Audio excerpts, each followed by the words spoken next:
Welcome to Care Packages, which is part of our Wheeler Education series.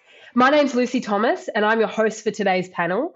I'd like to respectfully acknowledge that today's conversation is taking place across unceded sovereign land. And I'm coming to you today from Melbourne, Australia, in the land of the Wurundjeri people of the Kulin Nation. And I want to start by paying respect to elders past, present, and emerging, and extending that respect to any Aboriginal or Torres Strait Islander people who have tuned in with us today. In setting up this conversation, we want to be open about why we've put together today's Care Packages session for you. Lockdown has been tough for so many of us. We've missed milestones, dealing with school and family stresses, and separated from friends. Let's be honest, it's been really difficult. So at this online event, we want to talk really openly about self-care strategies for during COVID and beyond. And to kick things off, I've been asked to set the scene with some of my learning. So here goes.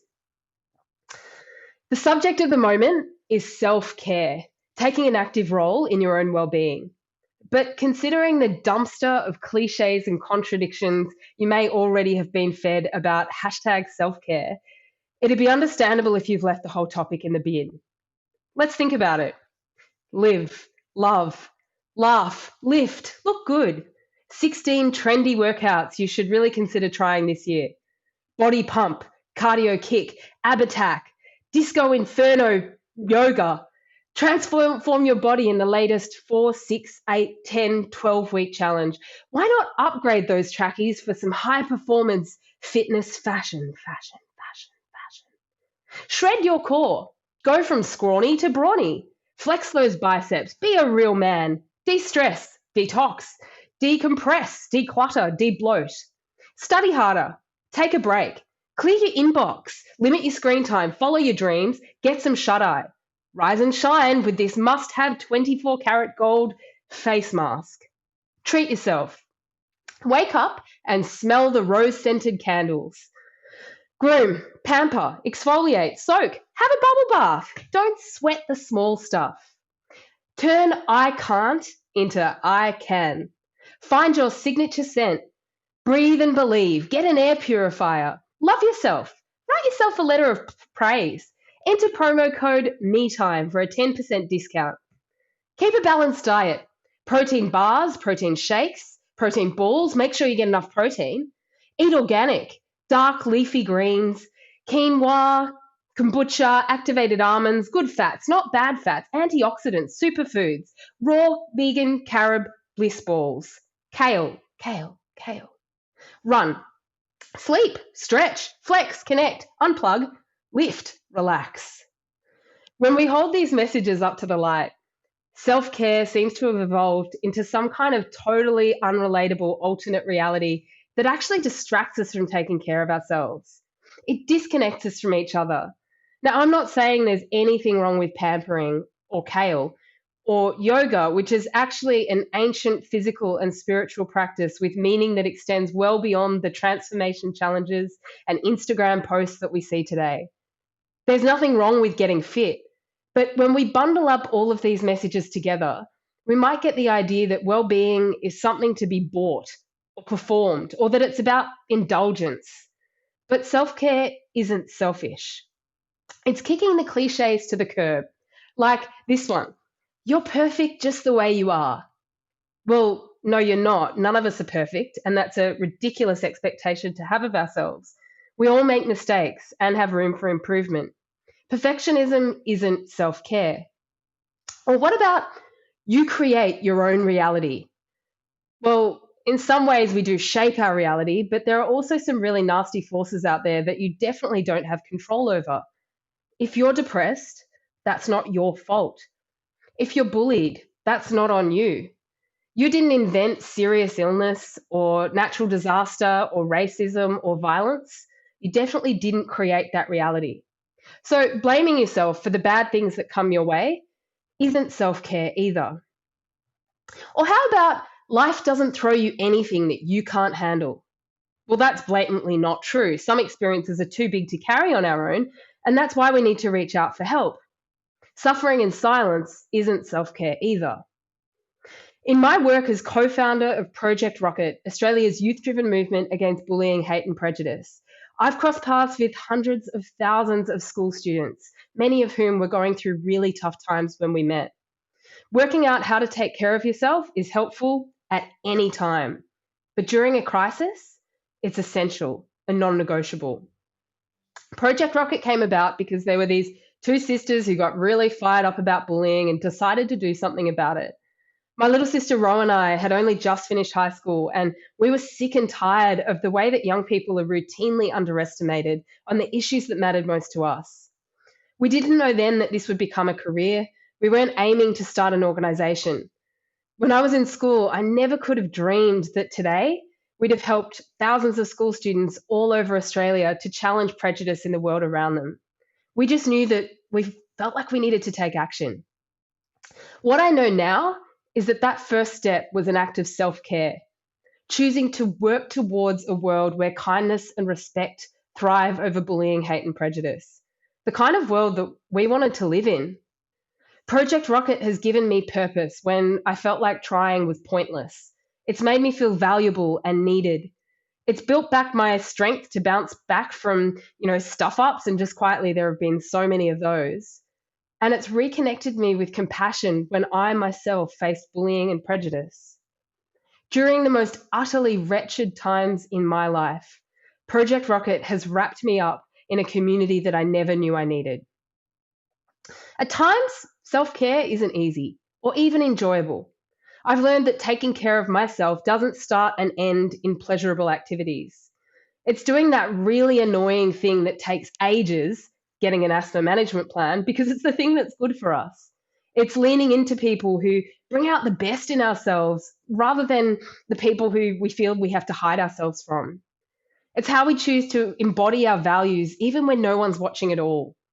And by making sure that our own physical, social, emotional, spiritual needs are met, we'll find we have more energy to attend to other people's needs without totally burning out into a puddle of exhaustion. Right now, the whole world is in crisis, and no amount of bubble baths is going to fix our problems. The narrative that self-care stereotypes sell us is that we're inadequate as we are. And I reckon this makes each of us more isolated at a time when we're craving connection more than ever. So it's time to trade in the hashtag blessed, whitewashed, cold pressed influencer messaging that we've all become so used to, and focus on real paths to being well so that we can actually look after ourselves and get through all of this external chaos together. So let's put a spin on 5 classic self-care cliches. Number 1, treat yourself. I'm going to make this literal. If you're not coping or struggling to get out of bed, get yourself treatment. I know I have. Seeking professional support is strong and courageous, and the way I see it, it's something to be proud of. Or if you are doing well, maybe treating yourself is about choosing to wear the clothes that make you feel like the youest version of you, or filling your ears with the greatest music ever made. Okay, number 2, declutter. Decluttering your physical space is one thing, but this could also be about taking steps to break down emotional mess. Maybe by unfollowing some of the accounts that clog your feed with content that makes you feel less than. Or perhaps it's about having a good cry to get the hurricane of anxiety out of your head. Or maybe it's about simplifying your day with routines that actually lift you up. Like, are you a morning shower person or a before bed shower person? When do you have the most energy to socialize? By working this out in advance, we'll find that needs like hygiene and relationships are easier to manage when the going gets tough. Okay, number 3, detox.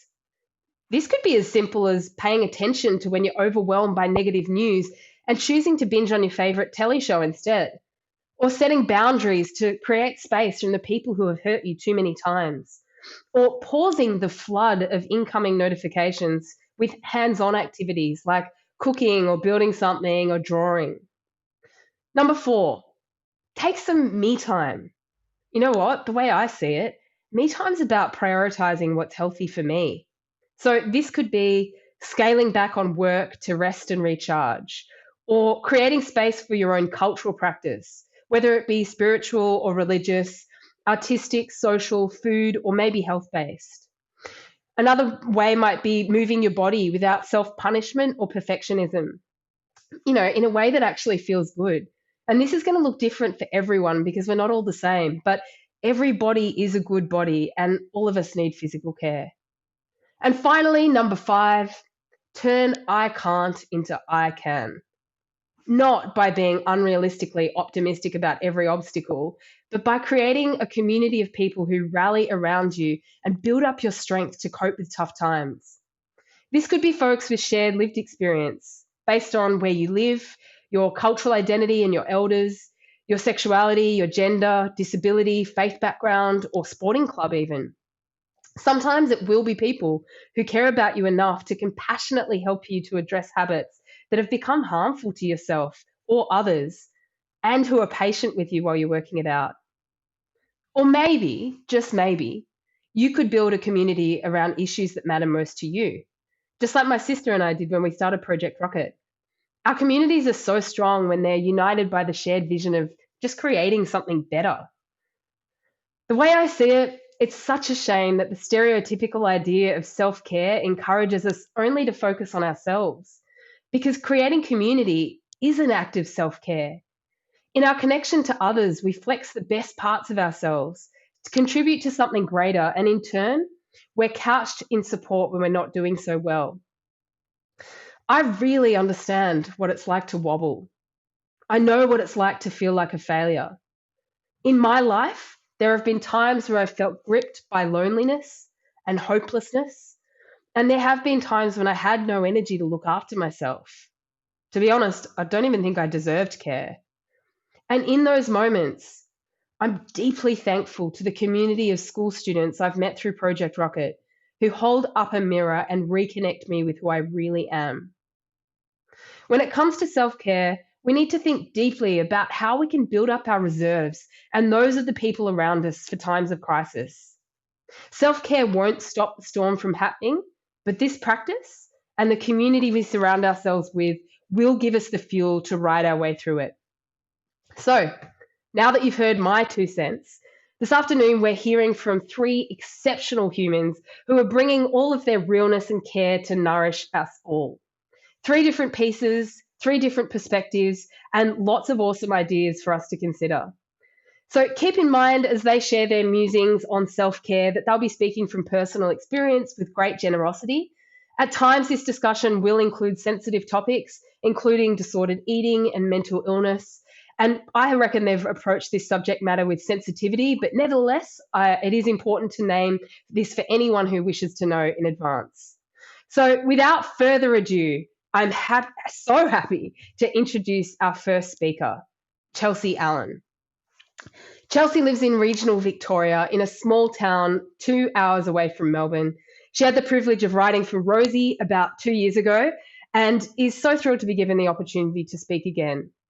Chelsea loves to cook, eat, do yoga, spend time with friends and family. She's passionate about sustainability, women's rights, and of course, the importance of self-care.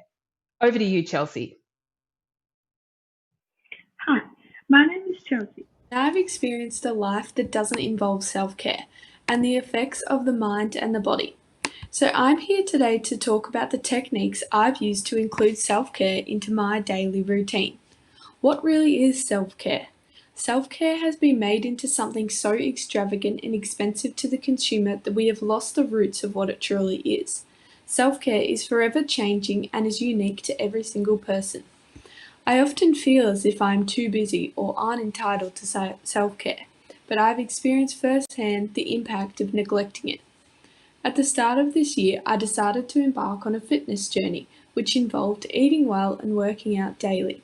But soon, it became an unhealthy obsession that overtook my life, and 8 months later, I am in recovery for an eating disorder, anxiety, and depression. I kept questioning myself all the time. Why was I so tired? Why did I have no energy, no motivation? Why didn't I enjoy anyone else's company anymore? I was consumed by an unrealistic standard of body image, but once I realized that I didn't have to please anyone but myself and that I could just live my life the way I wanted to, I started to head towards recovery. To some, self-care is about looking after your physical self. but for me, self-care needs to be holistic.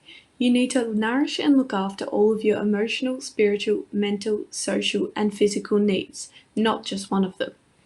I truly believe that if we look at self-care from a holistic perspective, our lives will be so much more richer. During Melbourne's first lockdown, self-care was not a priority for me, or what I thought was self-care actually wasn't. All I cared about was how I could eat, was how little I could eat and how much exercise I could be doing. Fast forward a few months to our second lockdown, and I've tried to prioritize holistic self-care. This is a time to heal and honor my body. It is easy to put self-care to the back of your mind and think it doesn't matter, or that you don't have enough time, but the effects of not looking after your mind and body can be potentially fatal. A lack of self-care has been found to have a direct correlation with eating disorders, which are estimated to affect over 16% of Australians. This number is extremely concerning, so I want every single one of you to prioritise yourself for just a few minutes a day. Loving yourself and feeling comfortable in your own skin is definitely not easy.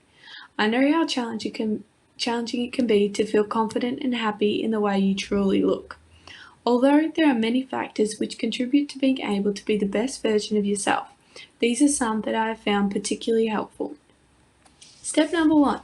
Physical self-care. Loving my physical self means accepting my true self, which means accepting my thoughts, actions, and the way I look. If the workout routine or diet that I'm trying to follow feels unachievable, it means it is. It's not suited to me, my life, or my body, so I need to stop myself. It is so important to get fresh air though. Seriously, I'll just go outside for a few minutes and see the benefits immediately. Nourishing my body and choosing to eat intuitively, which means eating when I'm hungry, stopping when I am full, making sure I'm eating a wide variety of different nutrient-dense food, and being kind to myself about what I choose to eat. Number 2, online self-care. If I'm finding that Instagram, Snapchat, or Facebook are getting me down, then I'll simply switch off my phone and go and do something that makes me happy. Self-care online can be as simple as unfollowing any social media accounts that don't spark joy to you. As much as technology runs through all our veins, it is important to distance ourselves from it from time to time, so it doesn't completely take over our lives. For me, seeing my screen time at the end of each week can be alarming, but this is something that I am actively working on for myself. I've realised that I spend too much time on my phone, and I want to reduce it so that I can spend my time doing more meaningful activities. So, I encourage every listener to set yourself a challenge and next week aim to reduce your screen time by at least an hour, if that's achievable to you. Number 4, emotional self-care. I never realised the benefits of crying. I know, it sounds weird, but allowing myself to have a little cry can be so freeing. A quick Google search into the benefits of crying tells me it detoxifies the body, helps self-soothe, dulls pain, improves mood, restores emotional balance, and so on. It truly is okay to cry. It doesn't have to be associated with being seen as a weakness. In fact, it makes us stronger. Number 5, spiritual self-care. A simple 5-minute yoga flow puts my mind and body at ease. Journaling has also helped me a lot, as I find it allows me to understand and see my patterns of thinking and acknowledge the negative aspects and work around them or aim to change them. I also find that it really helps to Google journal prompts and then write on from there if you're struggling or having writer's block. Number 6, social self-care. Knowing self-care has the keyword self. But to truly be happy, you need connections. A Harvard study found that friends help us deal with stress, help us make better lifestyle choices, increase our sense of belonging, self-purpose, and increase our self-confidence. When I got sick, I completely withdrew from all social interactions and social situations because they made me feel so mentally and emotionally drained. But as I started to get better, I realized how much I missed my friends, spending time with them and learning from them. Family is also part of my social self-care. They are so important to me, and I can't stress enough that family can be by blood or by choice, but to have people that you can rely on and trust is truly vital. If you let them, your family can be your biggest support network. My family helped me a lot. They listened when I needed them to, and they let me learn by myself when I needed to. The best thing I ever did for my own self-care was admitting that I needed help, and I got the help I needed. 8 months on now, I'm seeing 2 counsellors, doctors, dietitians, etc. And I'm in such a better place now. I want to reduce the stigma around putting your hand up and asking for help, because it shouldn't be something that is looked down on or to be shameful for. For me, saying to my parents that I needed help was what led me to be in a much better headspace. There are also so many amazing resources available to us online that I encourage everyone to look at if you feel that you need to. I also try my hardest not to compare myself to others. I remind myself that no one in the world is the same as me, so to compare myself to them is simply unfair. I understand that self-care is easier said than done, and can be extremely challenging. All of these steps take work and effort, but the more practice, then the more natural they will become. Having and spending adequate time on self-care makes me feel comfortable and confident in my own skin. I can't even begin to flourish if I'm constantly being held back by my own mind. Looking after yourself from a holistic self-care perspective and incorporating some of these tricks into your daily routine will put you in a good stride for the future. Thank you so much for your time. Lots of love, Chelsea. Oh, Chelsea, lots of love back at you. I think I love that idea that if your well-being practice feels unachievable, then that's because it's unachievable. And I think there's a lesson for that in all of us, and that idea that if something feels like it's too big for you to hold on your own, it's because it is too big to hold on your own. So thank you for your courage, and thank you for role modeling to us that seeking help is strong, and it's giving yourself permission to become well again. So thank you, and my gosh, I feel so grateful to have heard your lived experience firsthand. So you know what? I think it's time. Yeah, I think it's time to hear our next piece by Freddie. Freddie is a VCAL student in Year 11, working to get a Certificate 3 in Early Childhood and Education. She runs the Queer Club at Templestowe College and is a mental health advocate. She's passionate about politics and social justice, and is raising a cat. Over to you. Hi, so my name is Frederique, but everybody calls me Freddie. So at the beginning of lockdown, unfortunately, I got a diagnosis from my therapist of borderline personality disorder. It was quite hard to hear at first, but eventually I did realize it was for the best to get that diagnosis. I wasn't able to get the help I needed right away because of lockdown, but with my self-care routine and being able to finally go see a therapist, I've been coping quite well.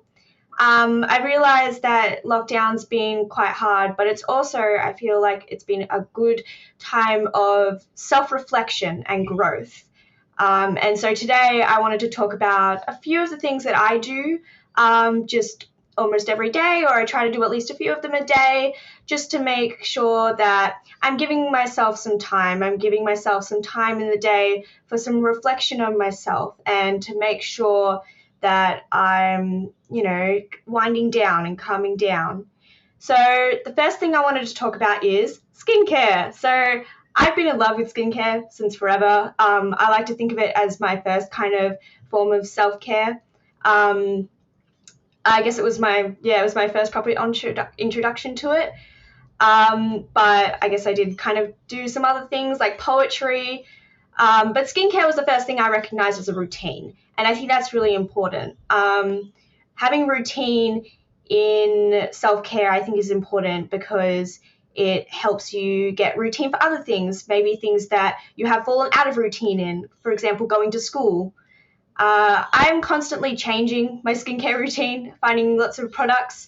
It's a constant experimentation, just as self-care is, to find the things that work for me.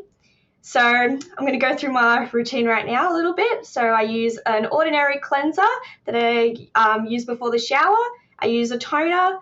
I use something called hydrochloric acid from Ordinary as well. And I use a moisturizer, and that's really all you need. And it kind of takes, you get a little bit of time at the end of your day just to wash your face. You feel great afterwards. I just feel like it's a really nice feeling to end the day on. So the second thing I'll talk about is my walks. I like to go on walks every single night. I go with my dog. I am lucky enough to live in a pretty wooded area, so it's not easy for me to get kidnapped off the side of the road. But every single night I take my dog for a walk, and it's a time where I can be completely alone, just with nature. Especially since lockdown, I've just been stuck inside with my family all the time. It's super calming. I put in my headphones, I listen to a podcast or music, I can look at the birds, and it's just such a beautiful time, just almost like a form of meditation where I'm walking and I can take in the world around me, but I'm getting strong at the same time. And then also it prepares me for sleep for when I get back. So the next thing that I'm going to be talking about is baths. So I used to have really big problems with baths. I get a lot of anxiety in baths, which also, fun fact, turns out to be dehydration, because you get really dehydrated when you're in the bath, so you're supposed to bring a drink bottle with you, which I didn't know.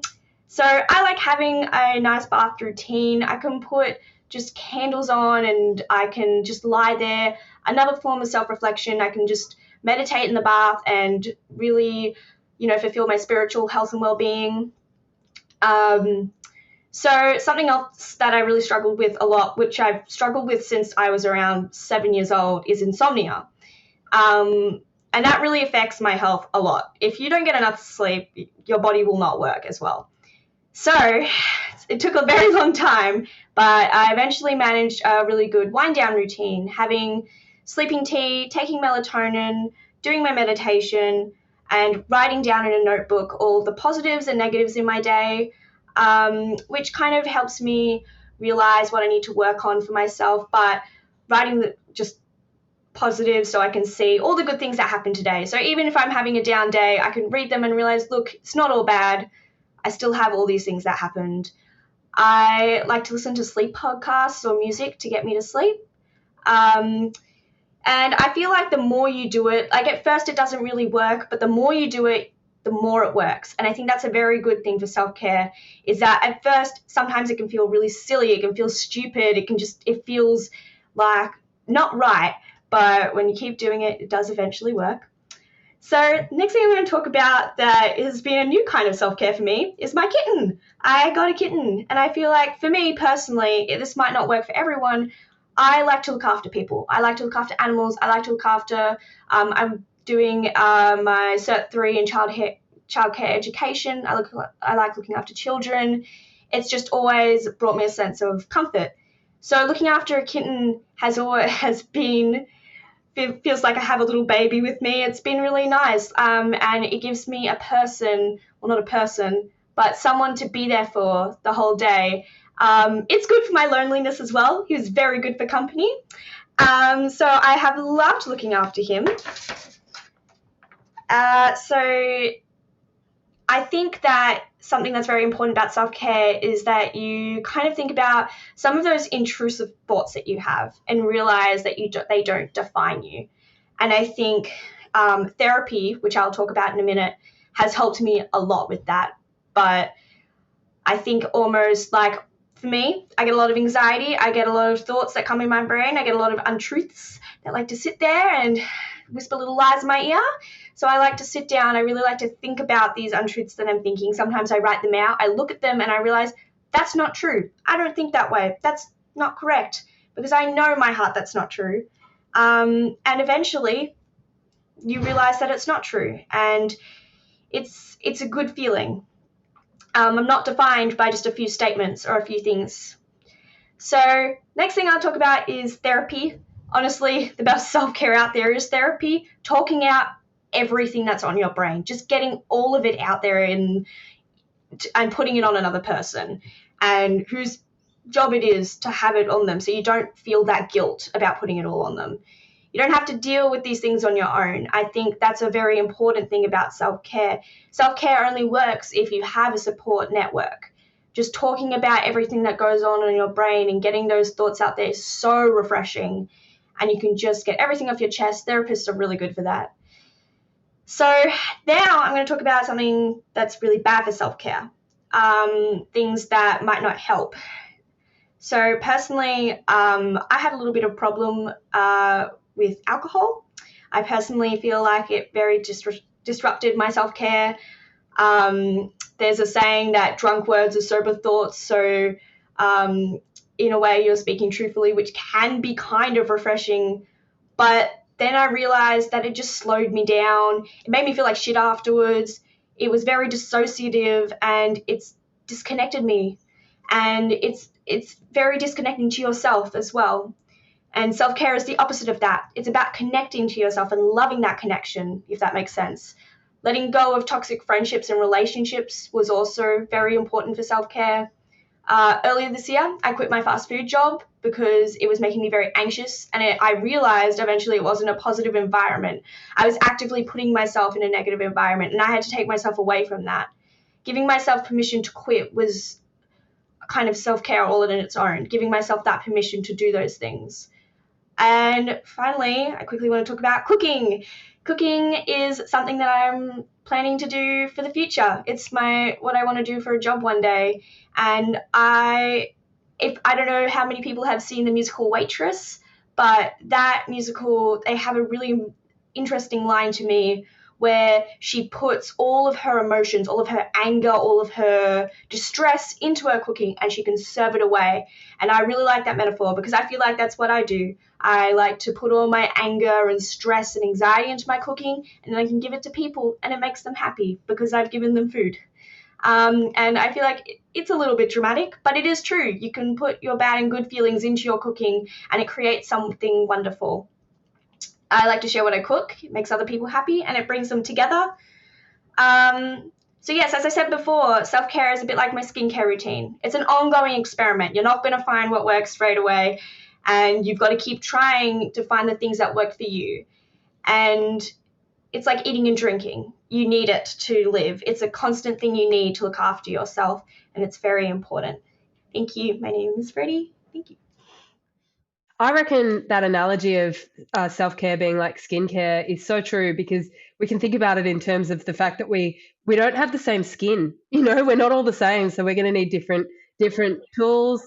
We're all going to have flare-ups, so we're just working it out as we go. And yeah, beautiful insights, and thank you so much for sharing those. So I reckon it's time to hear our final reflection on self-care by Jayda. Jayda is a young creative writing student based on the glorious Sunshine Coast. She's an avid reader, writer, and activist, and also published a piece about self-care on the website Rosie and the blog, and she enjoyed every aspect of the process. So yeah, I love this final. I think this is a great segue into your piece, that after a life of denial, she has finally accepted that she is, in fact, a cat person. Take it away. Take it away, Jayda. Over to you. Lovely, thank you. All right. Oh, you are a university student, first semester, fresh out of high school. You've spent months planning and preparing for the move across the state to the place that will be your home for the next 3 years. A place you have never been, but are sure you'll love. Your family waves you off at the airport, a cluster of hearts that crunch below your feet as you leave them behind. You embark on a journey you've been waiting to start for what feels like all your life. The first step towards a dream you've harbored for years, keys under fingertips, and books in dim light. A new start. Time dances around you as you dip your toes into uni life. You join the Quidditch team. You meet incredible, wonderful people. You relish the change, the rush, the ride. And overnight, it all changes. News stations sweep a cloud over the life you've just begun, dampening the joy with a blanket of concern. Overnight, the mundane becomes deadly. Overnight, the world swells and shrinks to include everyone around you and everything you can no longer do. Your dad calls and talks only of new cases, and your mum begs you to fly back home, but you know you won't. Classes go online, work hours crumble, clubs move to Facebook groups. You bite your tongue. Others have it worse. You are strong with youth and with circumstance, but even the strongest can fall. Those long-awaited experiences flicker off like unreliable streetlights before your eyes, opportunities blinking out along your path. And you tumble down into the darkness. Like so many others, this year has been far from what I anticipated. I was fortunate to live in an area that was not heavily affected by COVID, so I was able to find more importance than ever in the practice of self-care. Self-care opened up doors I hadn't even noticed, hiding behind tapestries of insecurities and fears and unrealistic standards. For the first time, I was putting myself first. I was determined, and I was flexible. My self-care this year meant change. It meant patience and relaxation and understanding. I broke down barriers and uncovered truths about myself and about the world. I opened my mind and heart to new things. Self-care typically refers to a single activity or practice, and while I took plenty of bubble baths and read plenty of books, I like to think that my self-care took on a bigger, more conceptual role this year. It was self-care when I reassessed my attitude towards university, and my categorization of achievements, and the energy I put into social media. These decisions became grander realizations. By reshaping my responsibilities with the tender hands of self-care, I redefined my priorities, and I put myself on top. All those face masks and Netflix binges and cartons of ice cream, they meant so much more to me than breaks. Giving myself time to breathe led to giving myself time to think, which led to giving myself time, period.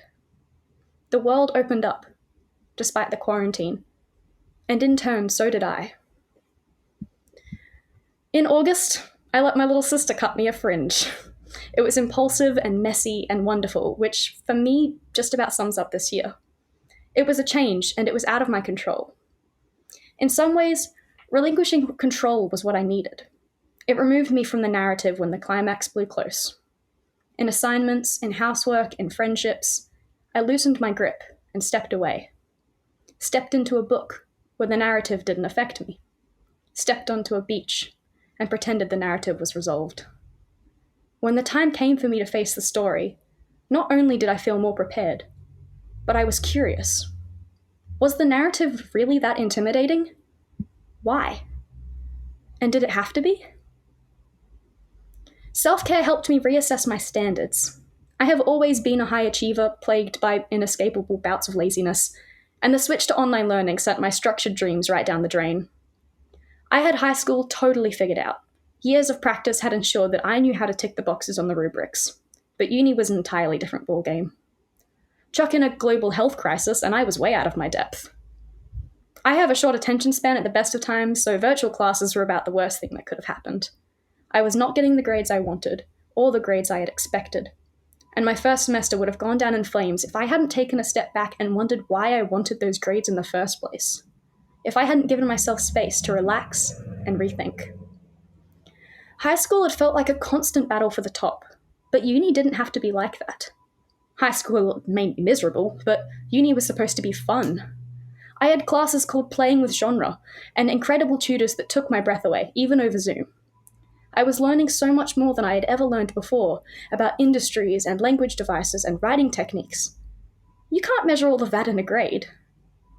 I'd always been a high achiever, but what if I just achieved? So I read books instead of researching creative entrepreneurship. I sewed a dress instead of analyzing elegies. I played board games with my roommates instead of staring at my laptop until the screen swallowed me up. I found pleasure in my procrastination and surety in my pleasure. Soon enough, my unsatisfaction shifted into pride of what I had accomplished. My hours of stress over whether I could be enough melted into detailed, careful planning, and I felt in control. My grades didn't change, but my attitude did, and it has made all the difference. This reevaluation of my priorities invited another consideration: achievement. If grades no longer mattered, then what did? My life has forever been defined by goals and checkpoints and expectations, all of which were entirely self-established. Fabricated from a desire to live up to standards I set when I was 10 and decided I liked the way pride sparkled in my parents' eyes. For a while, those months of quiet felt like a waste. But now I know they couldn't be further from it. I have achieved so much beyond the realms of grades that held me so tightly throughout high school. In that way, I've had a more authentic university experience than I could have ever hoped to, through unrivaled freedom. The things I did this year were not part of the plan, but they have shaped me.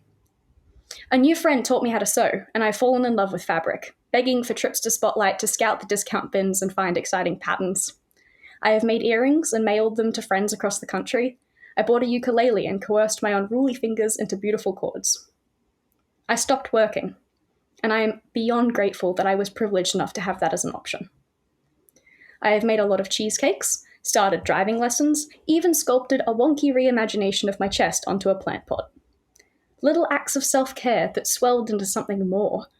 A creativity, a rebellion, a statement of identity. These achievements, and they are achievements, were never part of the plan. But now I can't imagine this year without them. I can't imagine me without them. They were born from a place of fear and distraction, but I have nurtured them into hobbies that show me the light. A more tangible act of self-care was one I practiced online. I started doing little book reviews on my Instagram page and saving them in my highlights in case any of my fellow book nerds were looking for recommendations. It was mainly for me, but every now and then, I'd get a message from a friend or someone I only kind of knew, and that was very special to me.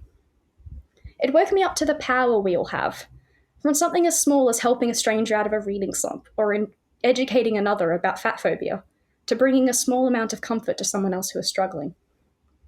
If we are in a position where we can provide that nudge through a book recommendation or a check-in text or whatever else, then why not? Self-care means something different to everybody. To some, it's takeaway and movie nights. To others, it's hiking and running. To me, it's been time. It's been thoughts. It's been new hobbies and little pockets of motivation and thank you messages to my parents. It's been budgeting and feeling in control and letting go of control. It's been change. The world froze in March, and it may not fully thaw for a very long time. But we are here. This year has taken its toll on everyone, and we have all dealt with that weight differently. But we are here. You are a university student at the end of your first year. It has been so far from anything you could have imagined. In so many ways, it was better. You have put yourself first and lived and loved and learned. You have broken down walls that have held you for years. You have accomplished so much. You have redefined what it is to be you. And looking out, looking up, you can hardly wait for what comes next. Thank you. Oh, thank you so much, Jayda. And to echo Jayda's words, the world did come to a freeze in March, and it may not fully thaw for a very long time, but we are here.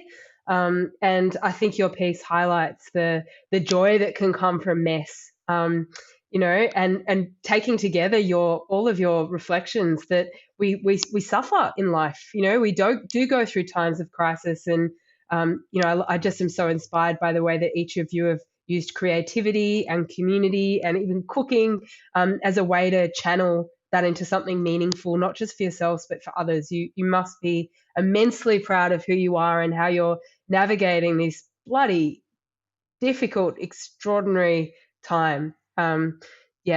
So absolutely sensational. So the truth is, as you have highlighted to us all, we don't have to be wildly optimistic all the time, but finding rest, play, chill time, balance, adventure, and keeping connected with ourselves and each other, it will be looking pretty different to the way it did before. And I think that's why it's so awesome for all of us to connect with these rock solid ideas from Jayda, Freddie, and Chelsea about what's working for you guys. So with that in mind, that brings us to the end of our care packages today, which, as I mentioned, is part of the Wheeler Education series. And if any part of our conversation has raised any distress for you today, please do reach out and get the help you deserve. As each of our speakers have highlighted, that is something to be absolutely proud of, is seeking help. So for crisis support, you can call Lifeline on 13114. If you do have any, if you want support with eating or body concerns, you can check out the Butterfly Foundation, and you could call their eating disorder helpline on 1-800-33-4673. You can connect with QLife for anonymous LGBTIQ peer support and referral on 1-800-184-527. I'm going to throw a couple more resources your way because we can't have enough of this stuff in our toolkit. So let's remember we've got some awesome digital mental health services available to us. So please check out my usual favourites, Headspace, Beyond Blue, Reach Out Australia. And finally, I just want to really sincerely thank our 3 panellists for digging so deep for the benefit of others and for serving up your learning, your poetry, in the way that you speak about your experiences, and just your honest hope that you bring into these conversations is really incredible. It's comforting to know that we have people like you in our community during these ridiculous times. So from here, please do head to the Wheeler Centre website for more events like this to nourish and grow yourselves. And finally, thanks to you, the viewer, for joining us. Let's look out for each other, and please do take care. Thanks, everyone. Visit wheelercentre.com for the best in books, writing and ideas from Melbourne, Australia and the world.